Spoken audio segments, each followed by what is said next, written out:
বাবা আওয়াজ করা যাবে না, বাইরে থেকে কেউ শুনলে তো বুঝতে পারবে আমি ভিতরে আছি। উফ বাবা কি সমস্যা, বাইরে আওয়াজ যাচ্ছে না তো?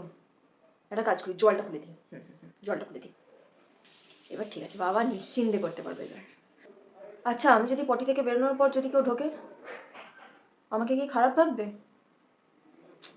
বেরোতেও পারছি না, এই ভাবতে ভাবতে তো বেরোতেও পারছি না, আর কতক্ষণ বসে থাকবো? আর সবার বাথরুমে গিয়ে আমার একই হয়, কাউকে মশা কামড়ায় না, আমাকেই শুধু মশা কামড়ায়। কতক্ষণ বসে থাকবো? আজকে তো ফোনটাও নিয়ে ঢুকলাম না, ফোনটা নিয়ে ঢুকলে তো অ্যাটলিস্ট ফোন ঘাটলে টাইমটা পেরিয়ে যেত। উফ বাবা প্রচণ্ড মশা, কি করবো? উফ গরমও লাগছে, আমার সাথেই হয় এগুলো, কেন আমার সাথেই শুধু হয় এগুলো? তুমি এখানে তো গানও করতে পারছি না, গান করলে তো লোকে বুঝে যাবে ভিতরে কে আছে। বাই দ্য ওয়ে, কেউ তো জানেই না যে আমি ঢুকেছি, আমাকে তো ঢুকতেই দেখেনি, কিন্তু বেরোনোর সময় যদি দেখে ফেলে সে তো জেনে যাবে। এখন তো বেরোতেও পারবো না, বসে থাক, কতক্ষণ বসে থাকবো আর?